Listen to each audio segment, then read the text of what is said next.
General science విభాగంలో ఈ environment studies, ఆ తర్వాత సస్టైనల్ డెవలప్మెంట్ అనే పార్ట్ కింద ఉన్న ఓజోన్ డిప్లేషన్ అనే టాపిక్ గురించి డిస్కషన్ చేస్తామండి. Ozone depletion.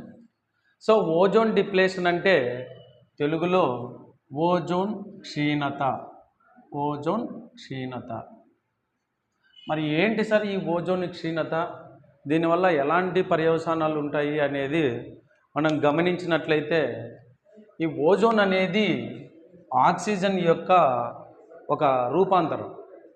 సో ఇక్కడ రూపాంతరం అంటే గుర్తుపెట్టుకోండి, ఏదైనా కానీ ఒక మూలకం ప్రకృతిలో 2 లేదా అంతకంటే ఎక్కువ రూపాలలో లభిస్తే అటువంటి రూపాలని రూపాంతరాలు అంటారు.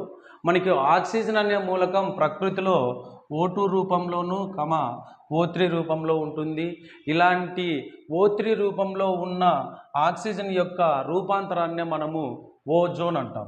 మరి ఓజోన్ యొక్క రసాయనిక ఫార్ములా వచ్చి O3. ఈ ఓజోన్ మనకి లేత నీలి రంగులో లేదా పేల్ బ్లూ కలర్లో ఉండి వాతావరణం యొక్క పైపొరల్లోని స్ట్రాటోస్ఫియర్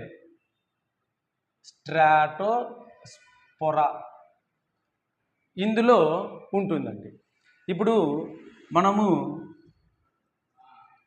దీన్ని భూమి అనుకుంటే, భూమి చుట్టూ ఒక నిర్దిష్టమైన ఎత్తు వరకు వ్యాపించి ఉన్న గాలిపొరని మనము అట్మాస్ఫియర్ అంటాము.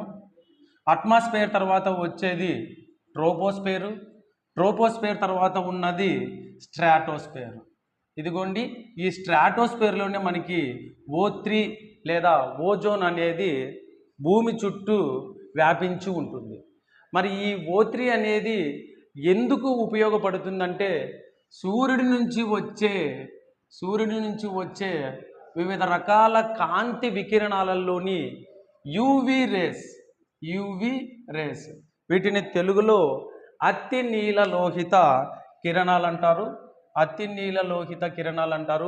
ఈ యూవి రేస్ కూడా మనకి ప్రధానంగా 3 రకాలుగా ఉంటాయి. UV rays A, UV rays B, UV rays C అని ఉంటాయి. వీటిలో మనకి యూవి రేస్ లేదా అల్ట్రావైలెట్ రేస్ బి అనేటివి మనకి మధ్య తరంగ దీర్ఘాన్ని కలిగి ఉండి అత్యంత శక్తివంతంగా ఉంటాయి.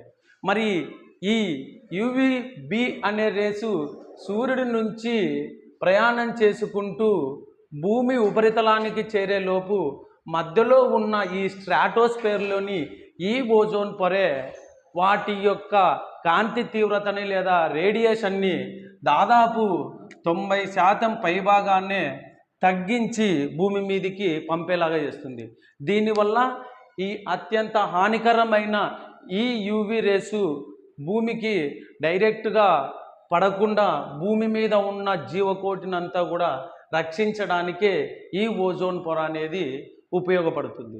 మరి ఈ ఓజోన్ పొరని మొట్టమొదటిసారిగా మనకి ఎవరు కనిపెట్టినారు అంటే, ఈ ఓజోన్ పొరని బైనన్, ఆ తర్వాత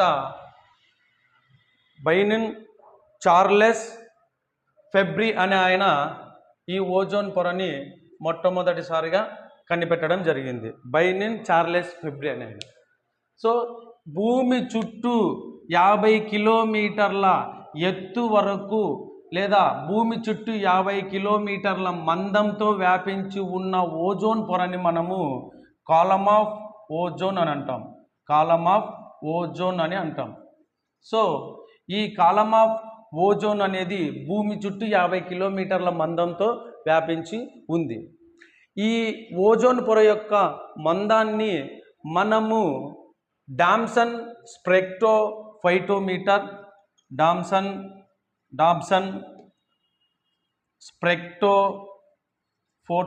అనే పరికరంతో కనిపెడతాం. అంటే డాప్సన్ స్పెక్ట్రోఫోటోమీటర్ అనే పరికరాన్ని ఉపయోగించి మనము డాప్సన్ అనే ప్రమాణాల ద్వారా ఓజోన్ పొర యొక్క మందాన్ని, ప్రత్యేకించి చెప్పాలంటే ఓజోన్ పొర యొక్క సాంద్రతని కొలవడం జరుగుతుంది. ఈ డామ్సన్ అనేది ఒక శాస్త్రవేత్త పేరు. ఆయన పేరు మీద గౌరవార్థంగా ఓజోన్ పొర యొక్క మందాన్ని మనము డామ్సన్ ప్రమాణాలలో కొలుస్తాం. ఈ డామ్సన్ అనే ఆయనే ఓజోన్ యొక్క ధర్మాలని మొట్టమొదటిసారిగా ప్రపంచానికి తెలియజేశాడు. మరి ఈ ఓజోన్ పొర ప్రస్తుతానికి క్షీణించిపోతూ ఉంది. ఈ ఓజోన్ పొర క్షీణతకు కారణమయ్యే వాటినే మనము ఓజోన్ ఓజోన్ డిప్లేషన్, ఓజోన్ డిప్లేటింగ్